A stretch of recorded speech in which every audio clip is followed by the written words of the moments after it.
ओम नमः शिवाय। ओम श्री गुरु माताय नमः। ओम श्री गणेशाय नमः।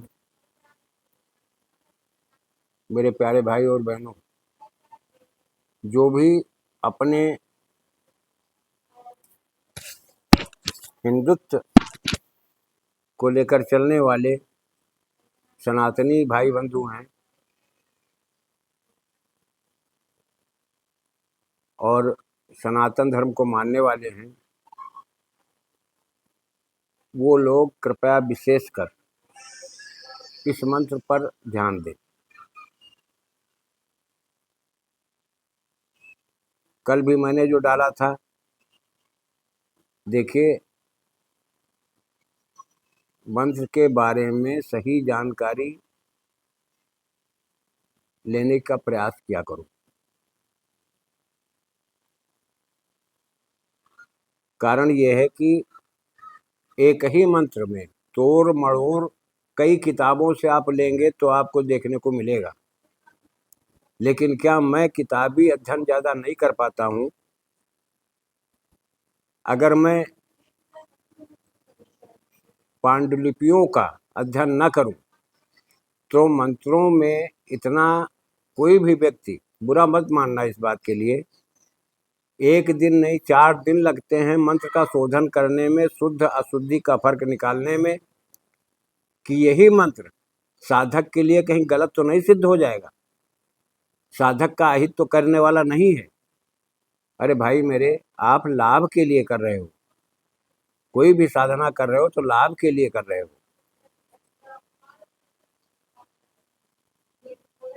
आज का जो मंत्र मैं दे रहा हूं, हकीकत में मंत्र काली का है,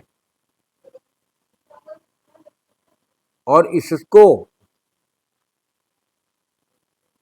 अगर आप ठीक से सिद्ध कर ले गए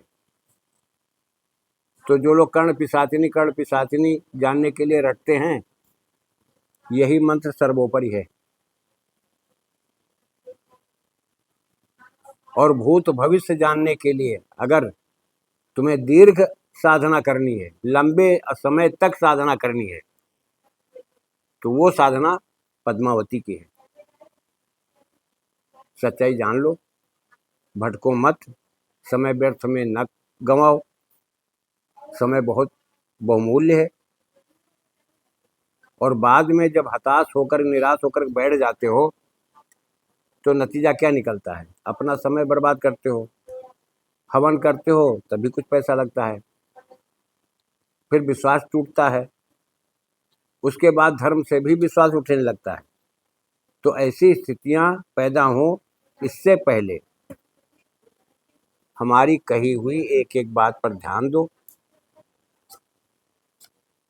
मेरा भी कोई गुरु है, और मैंने इस मार्ग में मैं उसी को गुरु मान लेता हूं जिससे हकीकत में मुझे कुछ प्राप्त हुआ, मैंने कुछ आंखों से देखा, फिर उसके पीछे पड़ करके मैंने अर्जित किया। अब मेरी वो स्थिति नहीं है, और मैं इस तंत्र मंत्र करने के बहाने मैं किसी को ठगता नहीं हूं। खुली बात समझ लो मेरी। तुम्हें अच्छा लगता है, तुम हम पर भरोसा न करो,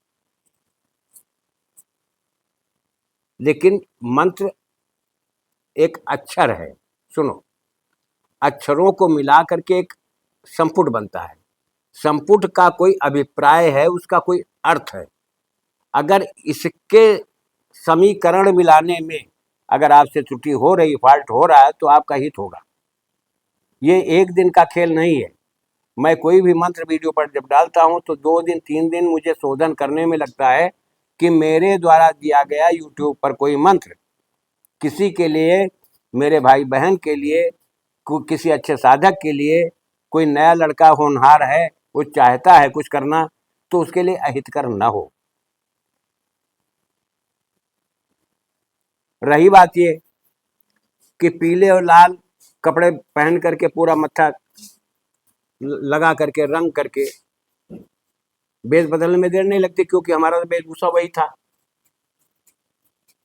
लेकिन सच क्या है?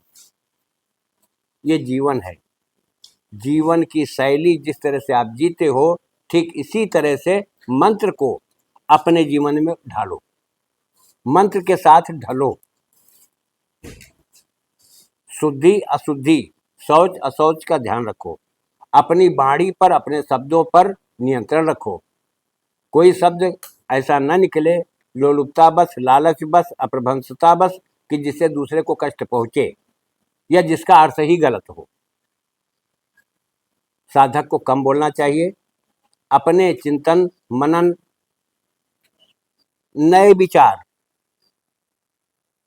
अब ये मंत्र क्या करता है सुनो, इसको जब जागृत कर पाओगे,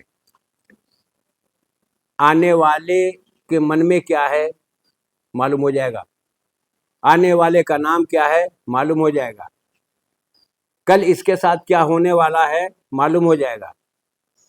ये तो देखो एक सामाजिक तुम्हें प्रतिष्ठा दिला देगा, लेकिन भाई मेरे सही रूप इस मंत्र का ये है कि सामाजिक प्रतिष्ठा उससे मिलती है जब आप धनाढ्य बने। धन के बिना तुम्हें कोई नहीं पूछेगा। तुम्हारा हुनर, तुम्हारा इलम, तुम्हारी कला सब रखी रह जाएगी। मैं स्पष्ट शब्दों में बोल देता हूं, मेरी बात कड़वी लगती है तो क्षमा करें भाई, मत लेना मेरे वीडियो को, मत लेना मेरे मंत्र को, लेकिन मैं धोखा नहीं दे सकता। कारण ये है, ये प्राकृतिक चीज है। शब्द के द्वारा आदमी ब्रह्म को पा लेता है, नाम के द्वारा इष्ट को पा लेता है। ठीक वही प्रक्रिया तो है। अब मैं आपको मंत्र बता रहा हूं, सुनिए। ओम ह्रीं क्लीं, ओम ह्रीं क्लीं कालकर्णी सर्व ऐश्वर्य में कुर कुर स्वाहा। छोटा मंत्र है। ओम ह्रीं क्लीं कालकर्णी में सर्व ऐश्वर्य कुरकुर स्वाहा। अब बताइए, छोटा मंत्र है लेकिन बहुत जटिल है। कल जो मैंने मंत्र डाला था, ठीक उसी का ये दूसरा रूप समझो। ये एक ही श्रेणी के आते हैं, लेकिन ये सब ऐश्वर्य प्रधान मंत्र है। तुम्हें बहुत कुछ देगा, माँ भगवती कृपा करेगी तो बहुत कुछ देगा। और इसमें भी मदार की लकड़ी, शहद और घी से ही हवन होगा। ध्यान रखना इस चीज का। जाप करना शुरू करोगे, फर्क एक इसमें होता है कि आप एक त्रिकोण सिंदूर से बनाइए, पत्थर का टुकड़ा ले लीजिए या लकड़ी का काष्ठ का ले लीजिए पाटा, उसके ऊपर सिंदूर, लाल सिंदूर से त्रिकोण बनाइए। त्रिकोण बनाने पर आप ऊपर भी क्लीम, इधर भी क्लीम, इधर भी क्लीम, 3 जगह क्लीम लिख करके बीच में चिराग जलाइए और चिराग की ज्योति सामने की तरफ रखो, अपनी तरफ नहीं, सामने की तरफ। अपनी तरफ रख सकते हो, कोई दिक्कत नहीं है, लेकिन सामने रखोगे तो सामने जिसका फोटो रखा होगा, आपने रख छोड़ा होगा, सामने कोई विग्रह होगी, तो आपके लिए ज्यादा लाभदायक होगी। और नहीं तो ये रिएक्शन करता है मंत्र। ये अपनी तरफ ज्योति रखोगे तो जैसे पुष्प अर्पित किया आपने, भोग लगाया, तो ज्योति के सामने ही भोग भी लगेगा, ज्योति के सामने पुष्प भी अर्पित होगा। इस मंत्र का जाप करो। और एक बात याद रखो, मंत्र में ये कलयुग है, कलयुग का एक विधान है कि मंत्र के जितने अक्षर होते हैं कम से कम उतनी माला का जाप करना अनिवार्य होता है एक बार में, एक बैठक में। तब मंत्र तत्काल अनुभव कराने लगता है कि मैं कौन हूं, क्या हूं, आप कौन हैं, क्या है। तुम्हारे और मंत्र के शक्तियों के बीच में तालमेल बैठना शुरू हो जाता है। सत्य ये है।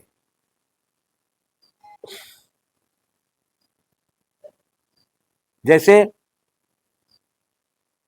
कभी कभी कोई भाई हमारे एक आध हैं, अच्छा तर्क है उनका, बोल देते हैं कि आप प्रवचन न किया करो। प्रवचन नहीं है, मैं सारे सिस्टम को समझाने का प्रयास करता हूँ। आप समझ पाए तो ठीक, ना समझ पाए तो ठीक, आपकी नज़र में क्या आता है करके देखो। आप भी अच्छे भविष्य वक्ता भी बन सकते हो और धनाढ्य भी बन सकते हो। दोनों चीजें, तुम्हारा किसी प्रकार का हित नहीं है और तुम्हारे हाथ से दूसरे का कल्याण होना है। तो इस मंत्र को करो, आगे बढ़ो। मैं इसी के साथ अपने शब्दों पर विराम लगाता हूं। जय राष्ट्र, जय भारत, वंदे मातरम।